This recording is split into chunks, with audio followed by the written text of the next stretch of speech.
Middle east की जिस तरीके की समस्याएं पिछले कई दिनों से तनाव के रूप में दिखाई पड़ रही हैं, ईरान और इजराइल आमने सामने नजर आते हैं।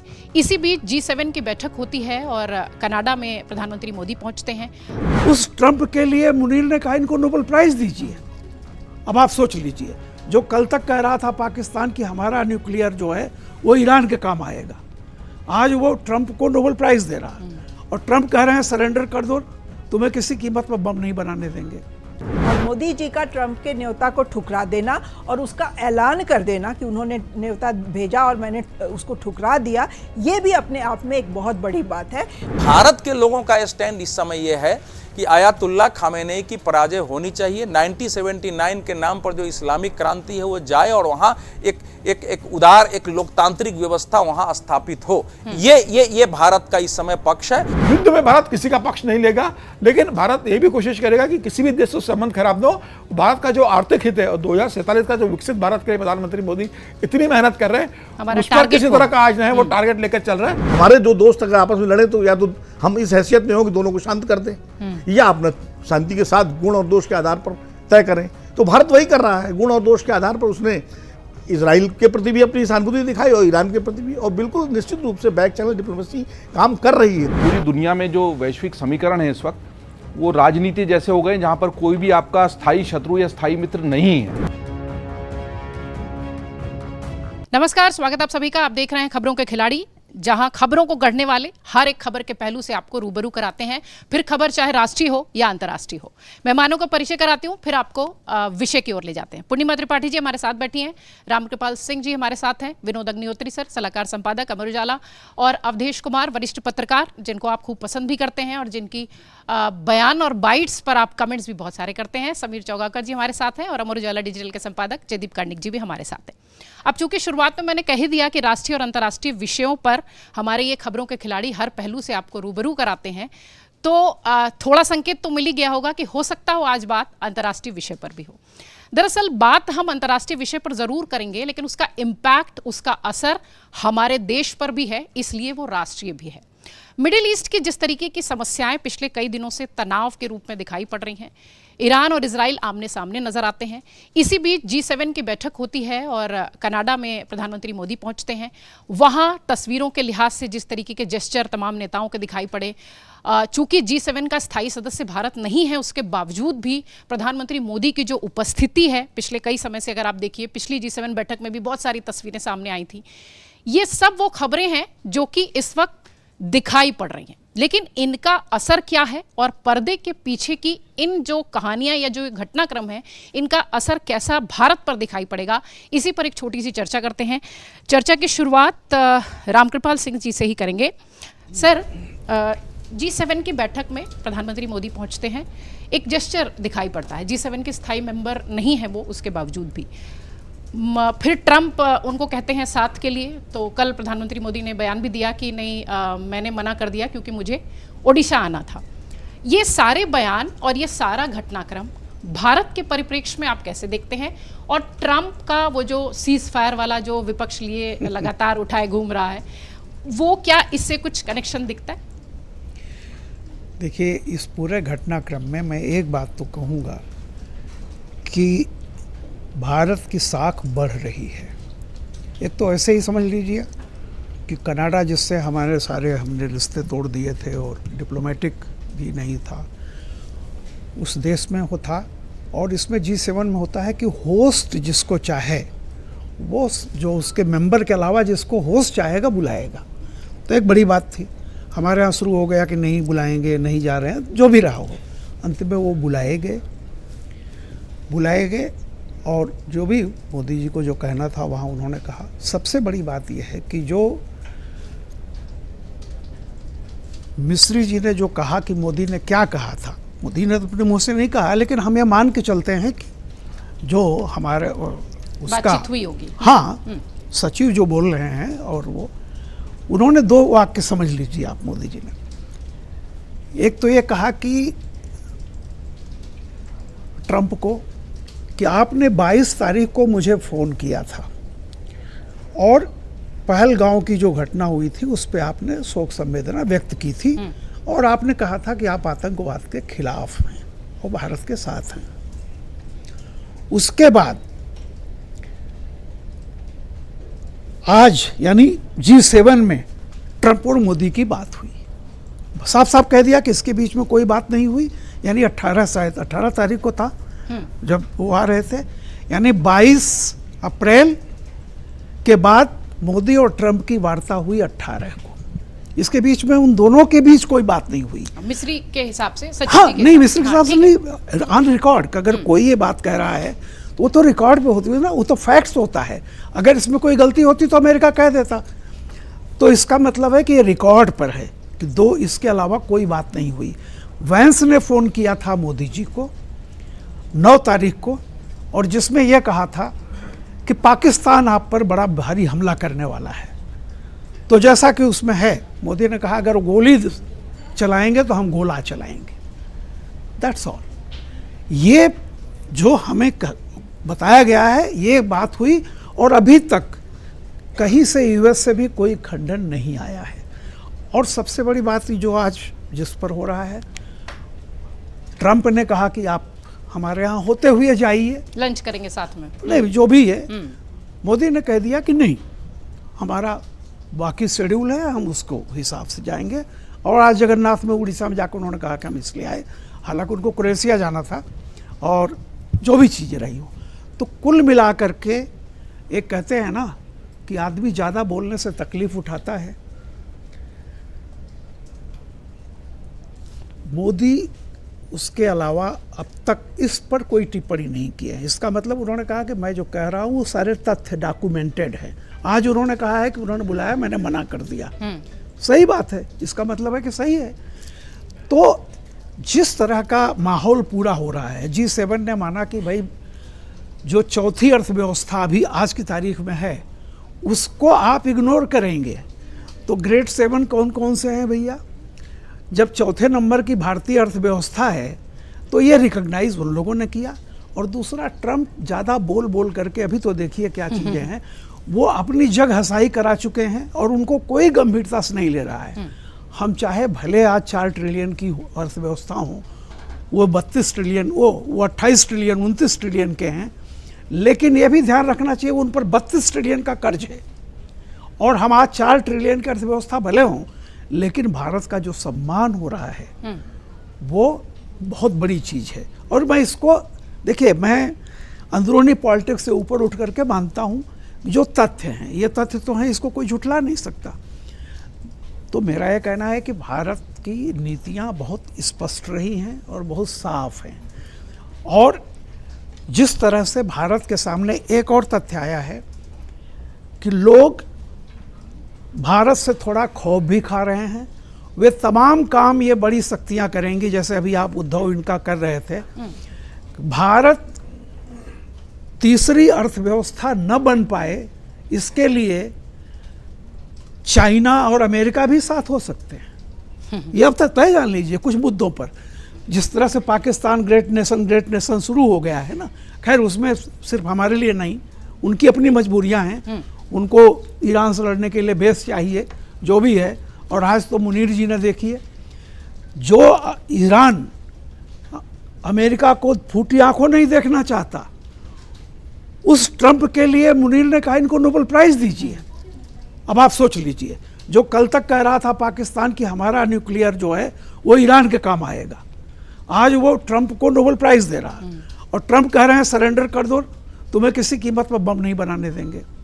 तो आप सोच लीजिए, मैं इस पूरे संदर्भ में कह रहा हूँ हमें बहुत सचेत रहना है, क्योंकि जिस तरह से बांग्लादेश में कराया गया, जिस तरह से अमेरिका ने एक बांग्लादेश से अभी इनसे यूसुफ से मांगा कॉरिडोर बनाने के लिए बर्मा तक, ये सब सारी चीज़ें चल रही हैं कि हम किसी कॉन्फ्लिक्ट में फंसे रहें, ताकि जो हमारे यहाँ विदेशी कंपनियां या जो भी अब आ रही हैं वो किसी तरह से रुक जाएं। मुझे लगता है अब तक की यात्रा मोदी ने बहुत अच्छे ढंग से वो पूरी की है। आगे की बात, बहुत चीज़ें बदलती रहती हैं। G7 और मिडिल ईस्ट दोनों को रामकृपाल सर ने समेट लिया है। मैं चाहूँगी कि आप मिडिल ईस्ट का जो इम्पैक्ट भारत पर दिखाई पड़ रहा है, क्योंकि हम हमेशा से तटस्थ वाले हिसाब किताब में रहे हैं। अब अगर इजराइल और ईरान की बात होती है तो मतलब स्पष्ट तौर पर तो नहीं, लेकिन हाँ एक झुकाव जो है वो इजराइल की तरफ दिखाई पड़ता है। सैन्य क्षमता के लिहाज से ईरान मजबूत दिखाई पड़ता है, लेकिन तकनीक के लिहाज से इजराइल दिखाई पड़ता है। हमारी जो तटस्थ जो एटीट्यूड है भारत का, वो हमारे लिए कितना प्रभावशाली है? देखिए, इस समय ईरान इराक जब जो युद्ध हुआ था तो उसके कोई परिणाम नहीं आए। 8-9 साल युद्ध चला, लेकिन ये युद्ध परिणामकारी होगा ऐसा लगता है।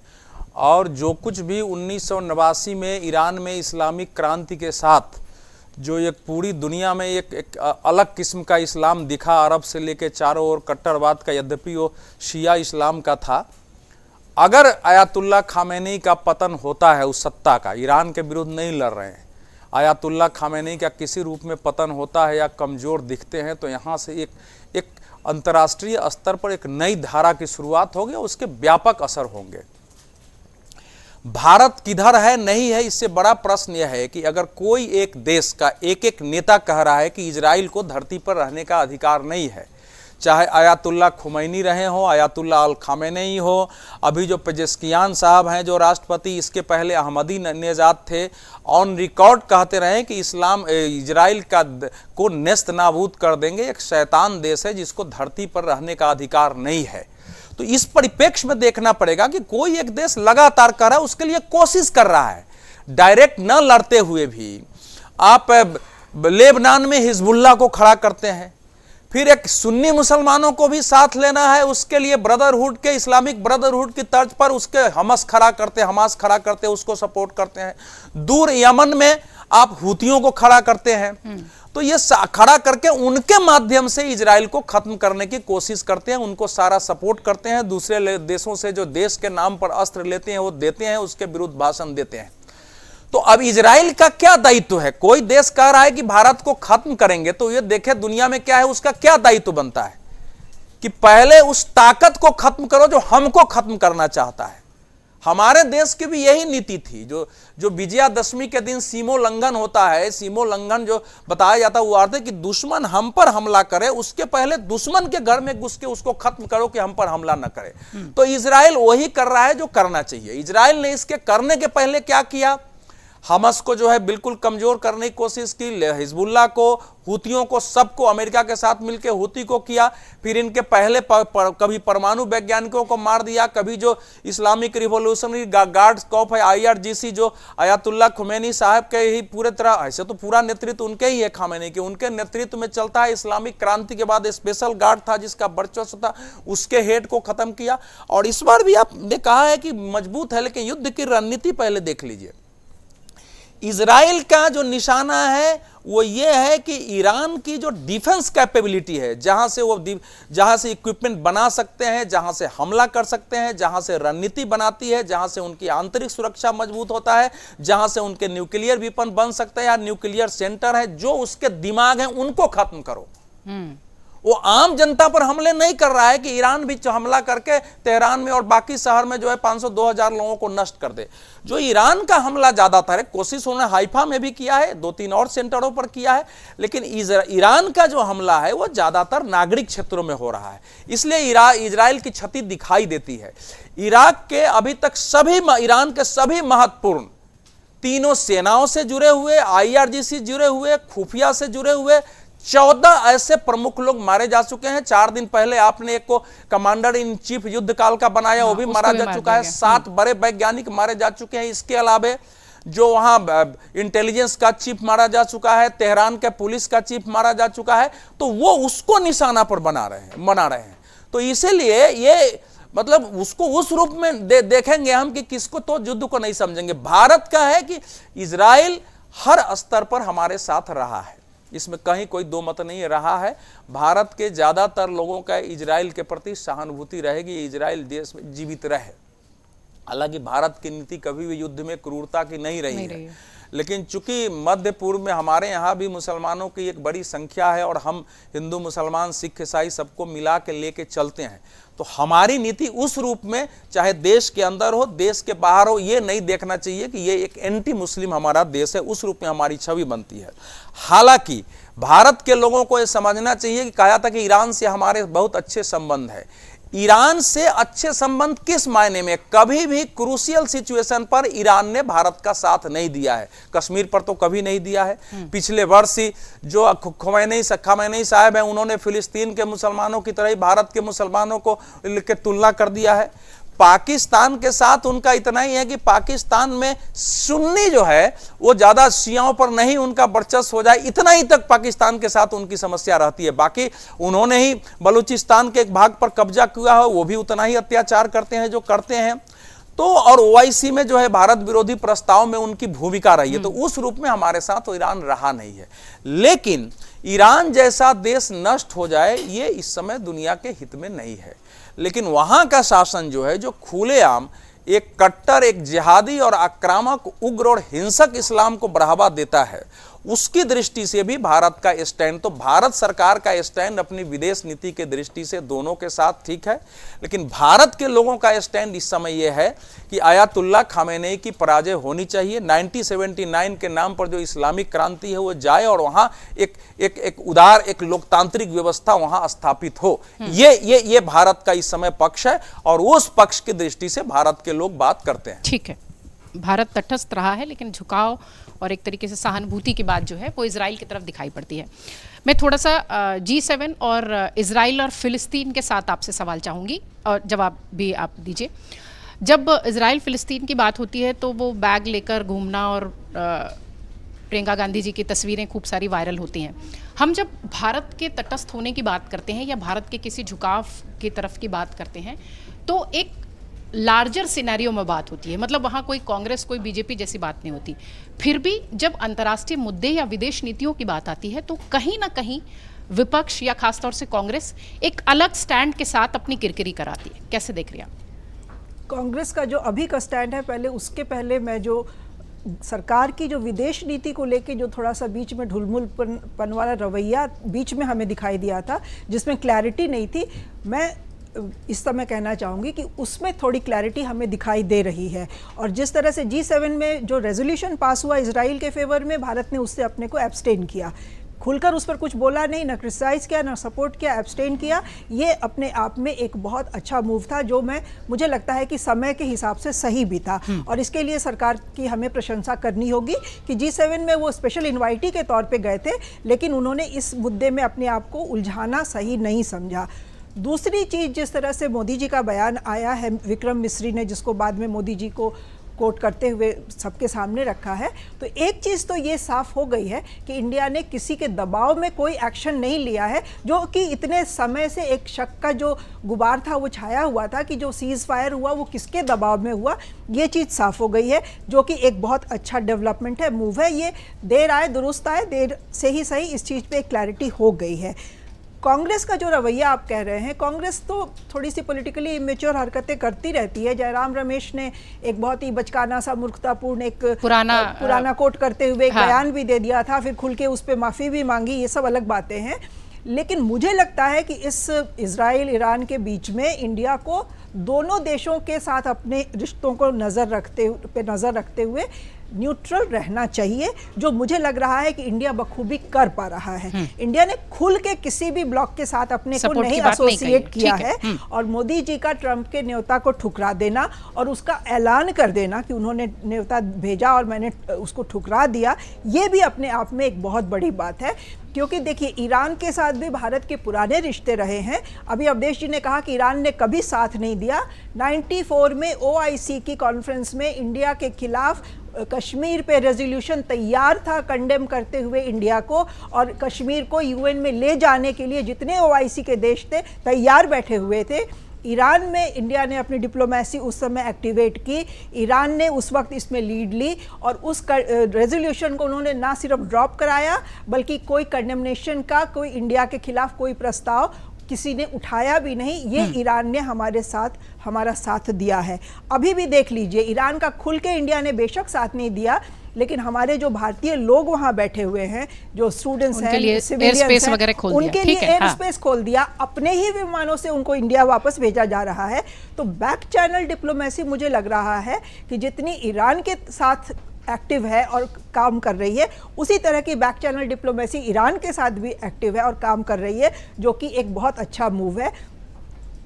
जैसे रूस और यूक्रेन के मामले में हमने देखा कि हमने किसी का खुल के साथ नहीं दिया, ना रूस का ना यूक्रेन का, दोनों के साथ अपना बैलेंस बनाए रखा। मुझे लग रहा है कि इसमें भी इंडिया जो कर रहा है सही कर रहा है। ईरान के साथ भी अपने रिश्ते इंडिया को नहीं बिगाड़ना चाहिए।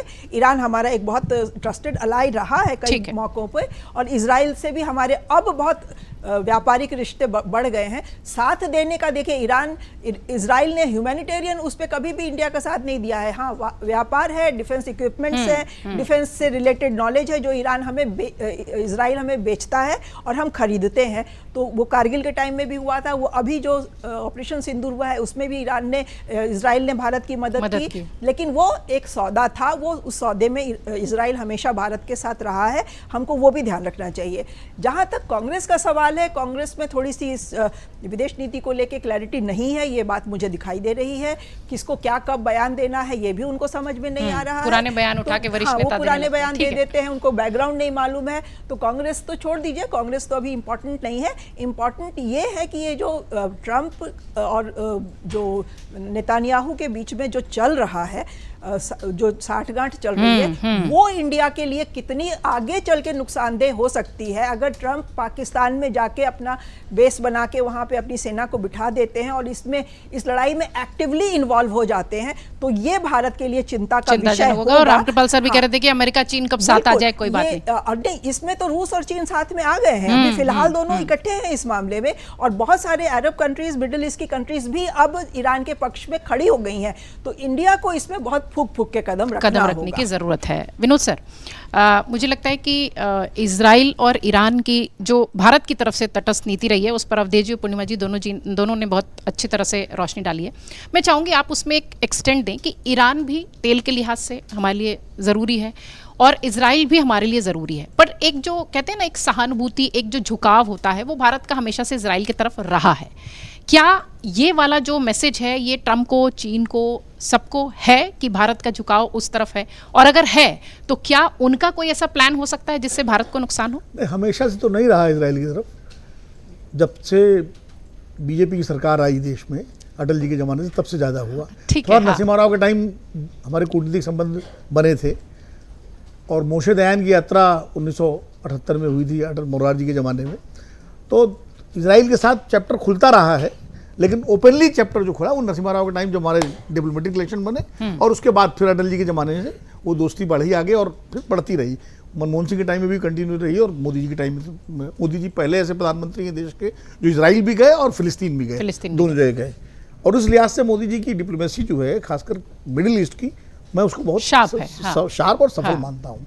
उसमें कोई किसी तरह का वो नहीं। वो दोनों जो भारत की विदेश नीति की नींव 1937 में रखी गई थी, और जिसके आर्किटेक्ट थे, रामगोपाल जी को पता होगा, डॉक्टर राम मनोहर लोहिया, जो कांग्रेस की विदेश नीति की कमेटी थी उसके वो सचिव थे, नेहरू जी उसके अध्यक्ष थे। और वो ड्राफ्टिंग तब से जो चली है हमारी तटस्थता की, वो आज तक कंटिन्यूटी में है। गुट निरपेक्ष आंदोलन उसी तटस्थता की नीति का ही एक था, क्योंकि उस वक्त बाइपोलर वर्ल्ड था, कोल्ड वॉर का जमाना था। अब मल्टीपोलर वर्ल्ड हो गया है, तो तब गुट निरपेक्षता थी, अब तटस्थता है, क्योंकि कब कहाँ किसके साथ आपको कैसा बनाना पड़े, अब स्थिति बदल गई है। रूस यूक्रेन का हमने देख ही लिया, अभी गजा वाले में हमने जिस तरह से एब्सटेन किया, जो युद्ध विराम का प्रस्ताव था उस पर एब्सटेन किया, तो यानी इजराइल की तरफ हम झुके, उसको लेकर के देश में बड़ी हुई। तो मैं ये कह रहा था कि देखिए, ये बात सही है कि इजराइल और ईरान दोनों भारत के लिए ज़रूरी है, महत्वपूर्ण है, अहम है। उसके बहुत सारे कारण हैं। ईरान का भी 1994 का जिक्र किया ही पूर्णिमा जी ने, और वो बड़ा इंटरेस्टिंग किस्सा है कैसे नरसिम्हा राव ने दिनेश सिंह को भेजा। दिनेश सिंह बीमार पड़े हुए थे, ऑल इंडिया मेडिकल इंस्टीट्यूट में भर्ती थे, उनकी जगह किसी और को लिटाया गया बिस्तर पे और सीक्रेटली उनको भेजा गया वहाँ तेहरान के। और जबकि ईरान के राजदूत ने दिल्ली में हुर्रियत कॉन्फ्रेंस के नेताओं को ये आश्वासन दिया था कि हम OIC में ये प्रस्ताव लाएंगे और इसको UN में ले जाएंगे, कश्मीर के प्रस्ताव को, ह्यूमन राइट वायलेशन को। उस वक्त नरसिम्हा राव ने जब भेजा और वो जाके दिनेश सिंह तेहरान के विदेश मंत्री से मिले, तो तेहरान के विदेश मंत्री ने कहा कि ये सुप्रीम लीडर अयतुल्ला खुमैनी को कन्विंस करना पड़ेगा। वो उनसे मिले और उनको कन्विंस किया 2 घंटे की बातचीत के बाद, और तब ईरान ने अपना स्टैंड बदला और मैसेज दिया कि नहीं, इस प्रस्ताव को गिराना है और भारत के खिलाफ कोई प्रस्ताव। तो ये दरअसल ईरान की जो नीति रही है, मोहम्मद शाह रजा पहलवी के ज़माने में ईरान पूरी तरह पाकिस्तान के साथ था कश्मीर के मुद्दे पर, जो इस्लामिक अमेरिका के नाते। 1979 की जो 79 की जो वो क्रांति हुई, उसमें देखिए दो फैक्टर थे, इस्लामिक फोर्सेस भी थी और लेफ्टिस्ट फोर्सेस भी थी। हम लोग भूल जाते हैं, सोवियत संघ पे बैकिंग थी उस क्रांति को। बनी सद्र जो राष्ट्रपति बने थे वो लेफ्टिस्ट थे, जिनको बाद में खुमैनी ने हटा करके उनको निर्वासित किया। तो वो उसके बाद ईरान की नीति बदली कश्मीर पर, और ईरान ने बैलेंसिंग एक्ट किया। उसने कश्मीर पर भारत और पाकिस्तान दोनों के बीच में बैलेंसिंग एक्ट किया, यानी जो प्रो पाकिस्तान था उसको डाइल्यूट कर बैलेंसिंग एक्ट किया। मुसलमानों के सवाल पर वो कश्मीर को पे जो बोलते थे वो भारत को असहज करता था, लेकिन कश्मीर पर जो पाकिस्तान का स्टैंड था, कश्मीर पाकिस्तान को मिलना चाहिए, इस पर ईरान ने कभी समर्थन नहीं किया। तो ये इस तरह का उन्होंने एक बैलेंसिंग एक्ट किया, और 94 का तो बता ही दिया। इसके अलावा तेल का और तमाम सारे रिश्ते हैं। इजराइल से हमें रक्षा तकनीकी मिल रही है, हमें बहुत सारी चीज़ें मिल रही हैं, तो दोनों हमारे लिए ज़रूरी है। अब जब दो दोस्त, हमारे दो दोस्त अगर आपस में लड़े, तो या तो हम इस हैसियत में हो कि दोनों को शांत कर दें, या अपना शांति के साथ गुण और दोष के आधार पर तय करें। तो भारत वही कर रहा है, गुण और दोष के आधार पर उसने इजराइल के प्रति भी अपनी सहानुभूति दिखाई और ईरान के प्रति भी, और बिल्कुल निश्चित रूप से बैक चैनल डिप्लोमेसी काम कर रही है। तभी ईरान ने अपना एयर स्पेस खोला, अपने हवाई जहाज देके लोगों को लाए। इसलिए मुझे लगता है इस वक्त भारत की जो विदेश नीति है, और खासकर उसका श्रेय प्रधानमंत्री नरेंद्र मोदी को मैं दूंगा। मैं विदेश मंत्री को उतना श्रेय नहीं दूंगा, मैं दूंगा प्रधानमंत्री नरेंद्र मोदी को। उनकी वजह से दोनों देशों को हम बैलेंस कर पा रहे हैं तरीके से। और अमेरिका की जहाँ तक बात है, अमेरिका भारत का कभी ऑल वेदर फ्रेंड नहीं रहा है। 1962 में नेहरू जी ने धोखा खाया, टाइमिंग का फ्रेंड है। 1971 में इंदिरा गांधी तो लड़के आ गई थी, और आज मोदी जी के साथ जो ट्रम्प साहब कर रहे हैं जिस तरह से, तो वो सामने है। जबकि इतना तो हमारा ऑल वेदर फ्रेंड कौन रहा है? रूस रहा है, सोवियत संघ रहा है। पहले सोवियत संघ था, आज रूस है। आज रूस हमसे दूर क्यों चला गया है, और ऑपरेशन सिंदूर के टाइम क्यों तटस्थ रहा, ये हमको सोचने का विषय है। और रूस चीन के साथ जा रहा है, रूस पाकिस्तान के साथ सौदा कर रहा है, ये चिंता का विषय है। इस पर जरूर हमें सोचना चाहिए कि हम रूस को होस्टाइल न करें। रूस जो पड़ोसी भी है, मतलब पड़ोसी अंदर से एशिया में ही है, आधा हिस्सा उसका एशिया में उससे बड़ा, तो अमेरिका तो बहुत दूर है हमसे। तो इसलिए हमारे ऑल वेदर फ्रेंड्स हैं, उनको संभाल के रखना है, और नए दोस्तों को अपने साथ लेना है। ये भारतीय राजनीति के कूटनीति के सामने एक बड़ी चुनौती है, बड़ी चुनौती है, और इसे ही शायद केंद्र सरकार मैनेज करने की कोशिश करी है। समीर सर, जैसा कि सर ने कहा कि यूएसएसआर जब सोवियत संघ था तब भी जो दोस्ती थी वो भारत से रशिया की ज़्यादा थी। क्या ऐसा हुआ कि हमने विदेशों से अपने संबंध या दूसरे देशों से अपने संबंध बनाने में, जैसा कि विनोद सर इंगित कर रहे थे, कि क्या रशिया से हमने थोड़ी सी दूरी कर ली है, जो कि हमारे लिए शायद फ्यूचर विदेश नीति के हिसाब से ठीक नहीं है? नहीं, मुझे ऐसा नहीं लगता कि रशिया से भारत की कोई बड़ी दूरी हो गई है और कोई मनमुटाव हो गया है और रशिया ने कोई भारत का साथ देने छोड़ दिया है। ठीक है, रशिया को उम्मीद रही होगी, जिस तरीके से यूक्रेन युद्ध हुआ है और जिस तरीके से रशिया को उम्मीद होगी कि भारत खुलकर यूक्रेन के मामले में रशिया का साथ देगा। भारत ने बहुत स्पष्ट रूस से भी कहा, यूक्रेन से भी कहा, और चूंकि रूस बड़ा देश है, हमला रूस ने किया था, रूस से कहा कि भाई ये युद्ध का समय नहीं है, बुद्ध का समय है, जो भी बातचीत होगी वो टेबल पे ही होगी, युद्ध किसी भी समस्या का समाधान नहीं है। और भारत वो स्टैंड पे क्लियर रहा। उसके बाद भी रशिया से भारत ने गैस और ऑयल लिया ही है, रशिया ने भारत को दिया ही, तमाम सैंक्शन लगने के बाद भी भारत ने रशिया से बिजनेस किया है। तो मुझे लग रहा है कि भारत की जो विदेश नीति इस मामले में बहुत स्पष्ट है कि अगर आप युद्ध लड़ोगे तो भारत किसी एक के साथ नहीं खड़ा होगा, और वही इजराइल और ईरान के साथ हो रहा है। खुलकर भारत ने किसी का साथ नहीं दिया है। और अभी भी जब कनाडा में प्रधानमंत्री गए थे, उन्होंने बहुत स्पष्ट कहा कि युद्ध किसी भी समस्या का समाधान नहीं है, कोई भी अगर बातचीत है तो आपस में डिप्लोमेसी के स्तर पर बैठकर मुझे लगता है बातचीत करनी चाहिए। अमेरिका के साथ ट्रंप का जो दूसरा कार्यकाल रहा, मुझे लगता है कि उस कार्यकाल ने ज़्यादा संबंधों को पेचीदा बना दिया। ट्रंप का जो व्यवहार रहा है, जिस तरीके से वो दिन में कुछ एक कहते हैं, दूसरे दिन वो कुछ और बोलते थे, किसी विषय पे किस तरह का बयान देते थे, वह निश्चित रूप से किसी भी एक दोस्त के लिए या किसी भी एक आपके बिजनेस पार्टनर के लिए असहज करने वाली स्थिति होगी। आप लगातार भारत पाकिस्तान के मामले को लेकर कहते हैं कि भाई मैंने दोनों के बीच समझौता कराया, दोनों परमाणु संपन्न देश थे, मेरे कारण यह युद्ध रुकाया, संघर्ष विराम हुआ है। तो मुझे लग रहा है कि ट्रंप ने अपनी जो विश्वसनीयता थी उसको गहरी एक आघात किया, और ये उनकी गलती रही है। हालांकि प्रधानमंत्री मोदी ने कल जिस तरीके का स्पष्ट कहा है कल उड़ीसा के अंदर कि भाई मुझे इनवाइट किया था और लंच के लिए, लेकिन मैं गया नहीं। तो मुझे लगता है कि एक डिसीजन भी अच्छा रहा। कनाडा प्रधानमंत्री मोदी, उनका कोई पहले से अमेरिका जाने का कार्यक्रम नहीं था। कनाडा में गेस्ट नेशन के रूप में बुलाया गया था, प्रधानमंत्री वहां गए थे, उन्होंने वहां अपनी बात जो रखी थी। लेकिन अब G7 की अगर आप बात करेंगे तो मुझे लगता है कि बहुत ज़्यादा G7 को ये बहुत विश्वसनीय मंच रहा नहीं। पहले G8 था, रशिया था, उसके अंदर जो रशिया ने क्रोएशिया पे कब्जा कर लिया तो इन लोगों ने रशिया को बाहर कर लिया, तो रशिया ने कह दिया कि मुझे इसकी जरूरत नहीं है। अब ट्रम्प अमेरिका उसी G7 में है और वही अमेरिका कहता है कि कनाडा हमारा 51वां राज्य, हम इसको बना लेंगे। वही अमेरिका उन्हीं देशों के ऊपर टैरिफ वॉर लगा देता है अफलातून तरीके से। वही अमेरिका जब बैठक की बात होती है तो वो ट्रम्प छोड़ के चले जाते हैं, मीटिंग छोड़ के आप चले जाते हो। जेलेंस्की आपसे मिलने कनाडा आते हैं, आप वहां से चले जाते हो। इजराइल ईरान वॉर पे जब G7 प्रस्ताव लेने वाला होता है, आपका प्रस्ताव जो इजराइल के पक्ष में रहता है उस पर कोई सहमत होता नहीं है, तो कोई प्रस्ताव पारित नहीं हो पाता। तो मुझे लग रहा है कि G7 कोई बहुत विश्वसनीय बॉडी नहीं है, इसका कोई ऑफिस नहीं है, कोई कार्यालय नहीं है, कोई हेड ऑफिस नहीं है। साल में एक बार बैठते हैं, जिस देश को अध्यक्षता मिलती थी आपस में चर्चा करते हैं। और अब हालांकि काफ़ी बड़े देश है इसके अंदर, आप देंगे जापान है, फ्रांस है, अमेरिका है, ब्रिटेन है, बड़े उसके अंदर देश है, जर्मनी है। तो जब ऐसी स्थिति G7 की, तो लगता है कि G7 कोई बहुत रिलेवेंस नहीं है। लेकिन प्रधानमंत्री इससे गए थे कि प्रधानमंत्री को हर बार जब G7 में बुलाया जाता है उसमें गए। इसके पहले 2023 में वो जापान भी गए थे।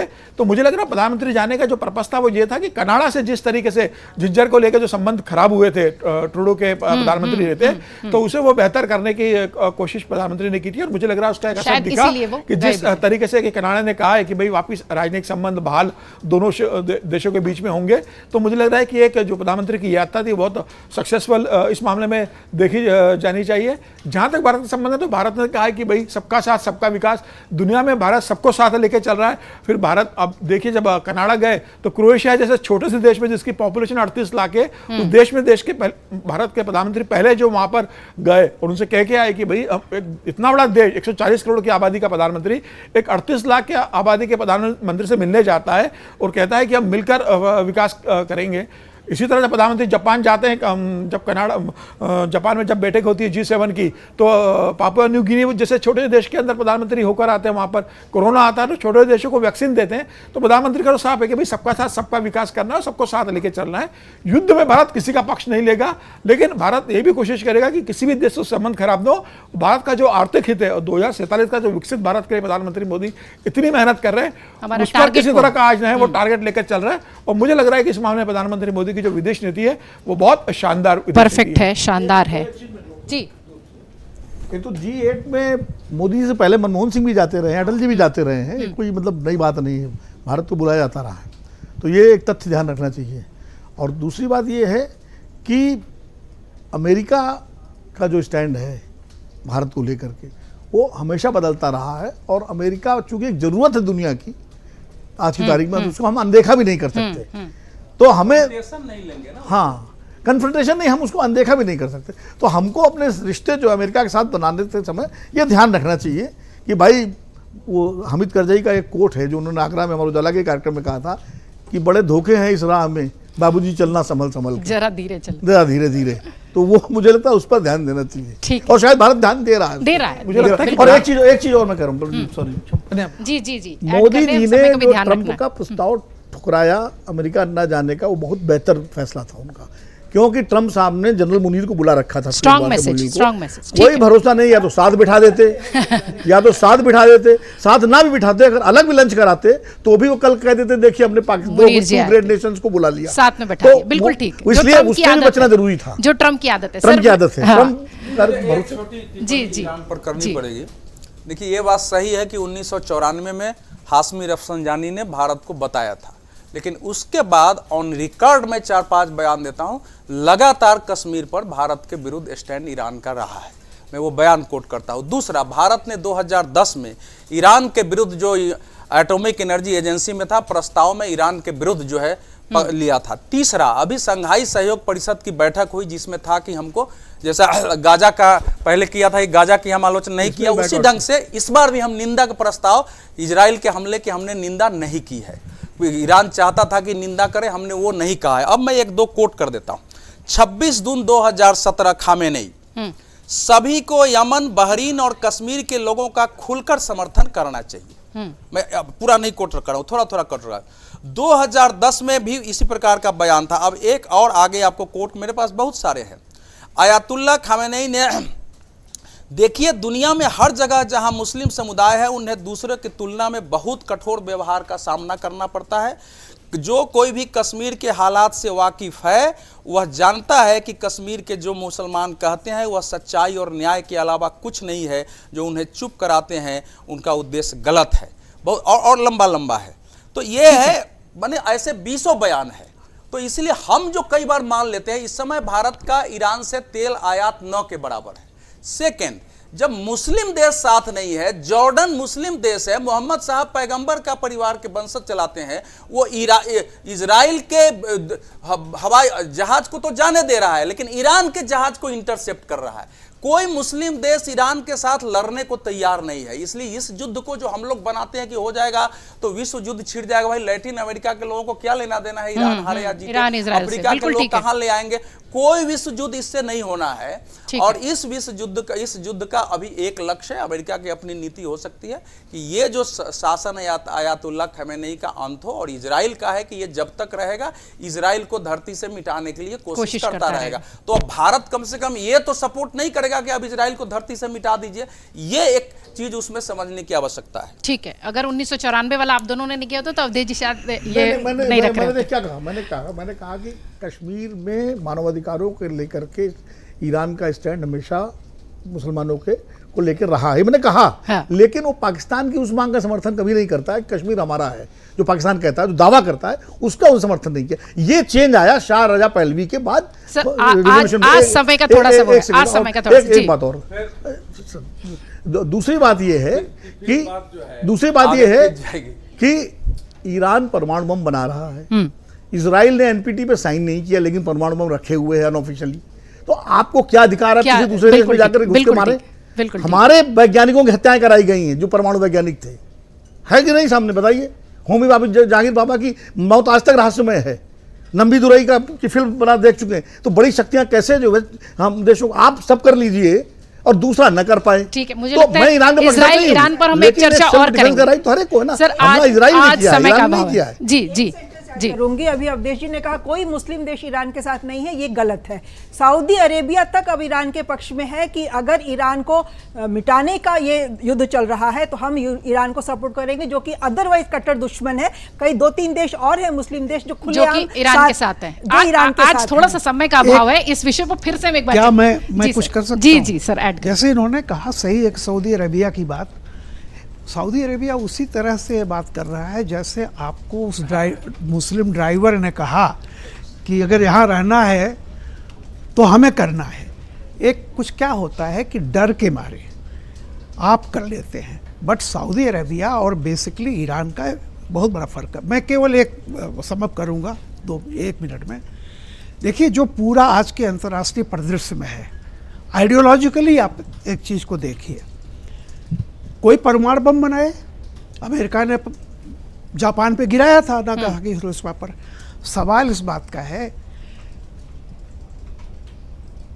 कोई अगर ये कहता है आज की तारीख में, एक आइडियोलॉजी अगर ये कहती है कि फलाना को या फलाना जाति को या विशेष को इस धरती पर जीने का हक नहीं है, या सिर्फ ये धरती सिर्फ एक धर्म के लिए बनी हुई है, बाकी जो भी हैं उनको जीने का हक नहीं है, इसलिए हम बना रहे हैं। और एक जनरलाइज नहीं, उन्होंने कहा भी कि हमको इसको ख़त्म करना है। आप देखिए, गज़वाए हिंद की बात होती है, बहुत सारे लोग कश्मीर में कुछ फंडामेंटलिस्ट ताकतें हैं जो हमेशा कहती हैं कि इस्लाम में स्टेट का कंसेप्ट नहीं है, यानी धर्म जो है ना, ऐसे ही खलीफा होंगे जो राज करेंगे। तो उसके लिए क्या ज़रूरी है कि एक दिन हम पाकिस्तान के लिए नहीं लड़ते, वो एक क्या उसको कहते हैं इस्लामिक खलीफत, क्या वो पूरे के लिए। आज की तारीख में पूरी मुस्लिम दुनिया में सिर्फ 4 देशों को छोड़ करके, इन 4 देशों में भी 2 अलग हैं, एक ईरान, अफगानिस्तान, जहाँ की रिजीम फंडामेंटलिस्ट के हाथ में है, पाकिस्तान और टर्की। इन दोनों जगहों पर लोग हैं, मतलब जैसे मुनीर ने कुछ भी कहा है, लेकिन फोर्सेस डेमोक्रेटिक है, यानी जो लीडरशिप है वो कम से कम एक्सेप्टेबल है। और जो राजतंत्र रहा है जहां पूरे अरब में, इन चारों को छोड़ करके ऑलमोस्ट इस्लामिक दुनिया ने इस बात को एक्सेप्ट कर लिया है कि जियो और जीने दो। किसी को हमारी किताब में कुछ भी लिखा हो, लेकिन ये धरती सबके लिए है। और केवल ये 4 ताकतें हैं, और इन 4 में से जो सबसे ज़्यादा फैनेटिक, जो कहते हैं कि हमारा परमाणु बम है ही इसलिए इस्लाम की रक्षा के लिए, मतलब वो तो 90% इस्लाम जो मुसलमान हैं उन्होंने कोई एग्जिस्टेंस को मान लिया है। दुबई है, कतर है, बहरीन है, जितने भी इधर के हैं सबने मान लिया, मॉडर्न हो रहे हैं। ये वो तो छोड़ो, ये कजाकिस्तान और फलाना ढकाना जाके देखिए वहाँ, ये सिर्फ है। और उसमें ईरान जो नहीं मान रहे, पाकिस्तान के पास ऑलरेडी न्यूक्लियर है, ईरान बना रहा है, लेकिन उसकी घोषित उसकी जो रिजिम कहती है कि जिस दिन हम बना लेंगे उस दिन इसराइल खत्म हो जाएगा इस धरती से। तो सवाल इस बात का है कि ये लोगों को सोचना पड़ेगा।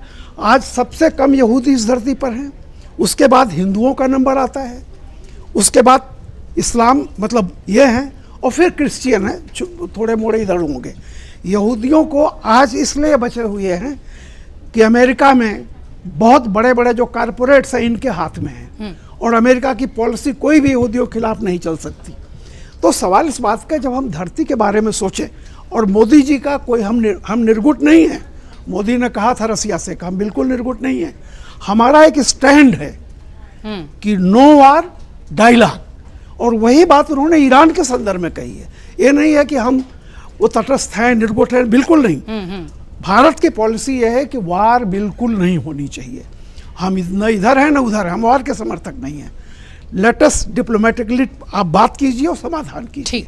ठीक है, इतना विस्तार है इस विषय में। सर समय का बहुत समर्थन में जी देखिए, जो रामपाल जी ने कहा, मैं बिल्कुल सारी बातें उन्होंने बड़े विस्तार से कही, लेकिन इसमें एक पेच और है। इजराइल ने जिस तरह फिलिस्तीन को खत्म किया है, अब वो इतिहास बड़ा लंबा है कि कैसे इजराइल वहां बना, फिर चर्चा कर लेंगे, है ना, चर्चा वो भी कहीं से जो है जस्टिफाइड नहीं है। आप फिलिस्तीन को मान्यता दे दीजिए, जो गांधी जी का फार्मूला था, इजराइल भी रहे और फिलिस्तीन भी रहे, दिक्कत क्या है? लेकिन इजराइल भी फिलिस्तीन को नहीं देना चाहता और ग्रैब करता जा रहा है उनकी जमीन। आज जो 1947 का नक्शा आप देखिए फिलिस्तीन का, और आज के देखिए कितना फर्क आ गया है। तो ये भी एक प्रश्न है जिस पर विचार विश्व जनता को करना चाहिए। ठीक है, एक एडिटोरियल कमेंट सभी कमेंट आ गए। मुझे लगता है प्रतीक्षा, बहुत सवाल की भी जरूरत नहीं है इसमें, और जितना ये पेचीदा विषय है, मुझे लगता है खबरों के खिलाड़ी के इस हिस्से को जो देखेंगे उनको समझ में आएगा कि सबके पास चूंकि उसका अध्ययन है तो कहने के लिए बहुत कुछ, और जो अपने घरों में बैठे हैं और यूट्यूब पर, फेसबुक पर या जहां भी ये वीडियो देखेंगे या इसका चंक देखेंगे, तो कोशिश करेंगे कि थोड़ी पेचीदगियाँ इससे कम हो और दुनिया की ये जो लड़ाई चल रही है दुनिया भर में उसको समझने की कोशिश करेंगे। मैं सिर्फ इतना कहना चाहता हूँ कि पूरी दुनिया में जो वैश्विक समीकरण है इस वक्त, वो राजनीति जैसे हो गए जहाँ पर कोई भी आपका स्थायी शत्रु या स्थायी मित्र नहीं है। भारत की राजनीति की तरह यहाँ पर जैसे भारत की राजनीति में कोई भी किसी के साथ जा सकता है, और नीतीश कुमार और लालू यादव का भी गठबंधन हो सकता है, और उद्धव ठाकरे भी सोनिया गांधी के पास जा सकते हैं, वैसे ही दुनिया का कोई भी देश किसी भी देश के साथ जा सकता है अपने स्वार्थ की पूर्ति के लिए और तात्कालिक हालातों के मद्देनजर।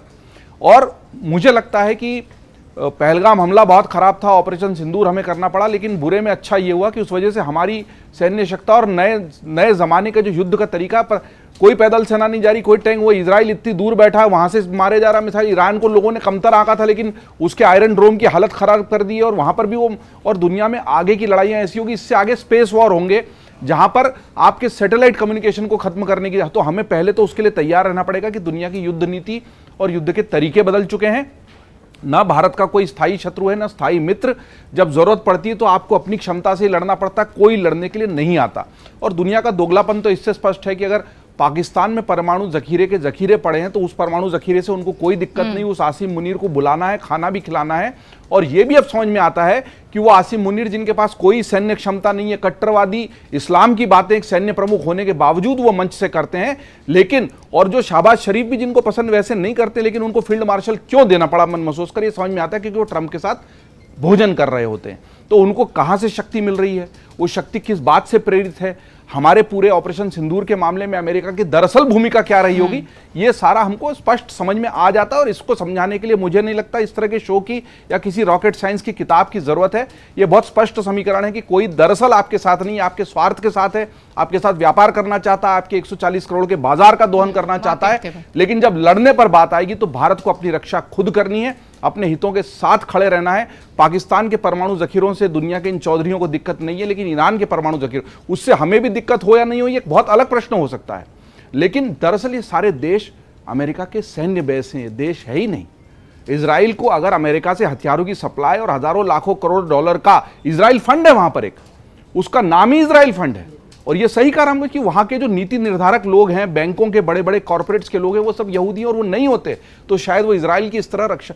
और जब इजराइल बना तो उन सारे अरब देशों में, मुस्लिम देशों में उसको वहां क्यों रख दिया गया, ये भी जो समझ लेगा वो शायद इस बहस को ज्यादा गहराई से समझेगा। उसमें भारत का हित ये है कि हम नए जमाने की, नए समय की युद्ध नीतियों को, लड़ाइयों को समझें, अपने हितों की रक्षा करें। आपके साथ कोई नहीं आएगा, आपको अपनी रक्षा खुद करनी है, अपने तरीके से करनी है। ईरान इजराइल के युद्ध ने तो खासतौर पे उन लोगों के भी मुंह पर उनको जवाब दिया होगा जो कह रहे थे हमने अचानक संघर्ष विराम क्यों कर दिया, हम क्यों लड़ाई को इस तरह रोक दिए। अरे भाई वहां कर देखो क्या हो रहा, बिल्डिंगों में जो मिसाइलें गिर रही हैं, कोई आमने सामने की सीमा की जो लड़ाई है ना, वो अब तो बिल्कुल खत्म हो गई है, वो प्रतीकात्मक है, वो आखिर में आएगी। अब तो यहां से बैठ के माइक्रोसॉफ्ट की बिल्डिंग का धुआं दिखाई दे रहा है और वहां से घरों में, फ्लैट्स के अंदर जले हुए लोग दिखाई दे रहे हैं। इससे पता लगता है कि अगर हम लंबे समय तक लड़ते तो क्या हमारा नुकसान नहीं होता। हमने अपना मैसेज देकर अगर संघर्ष विराम की स्थिति को अपनाया था तो फिलहाल जो दुनिया की स्थिति है उसमें हमने सही कदम उठाया था। आगे जाकर हमारा ना कोई सगा है न कोई मित्र है, हमें अपनी रक्षा खुद करनी है। अपनी रक्षा खुद करनी है और उसी हिसाब से तमाम जो अंतर्राष्ट्रीय मंच के देश हैं उनसे अपने संबंध रखते हैं। मुझे लगता है कि कंक्लूड स्टेटमेंट बहुत अच्छा आ चुका है। आप सबका बहुत शुक्रिया खबरों के खिलाड़ी देखने के लिए। तमाम मेहमानों का बहुत शुक्रिया। किस तरह के विषय आप और इस कार्यक्रम में चाहते हैं हमें कमेंट बॉक्स के जरिए ज़रूर बताएं। बहुत धन्यवाद, बहुत शुक्रिया। अगर आप ये वीडियो YouTube पर देख रहे हैं तो हमारे चैनल को सब्सक्राइब कर बेल आइकन दबाएं और Facebook पर देख रहे हैं तो हमारे पेज को लाइक करें।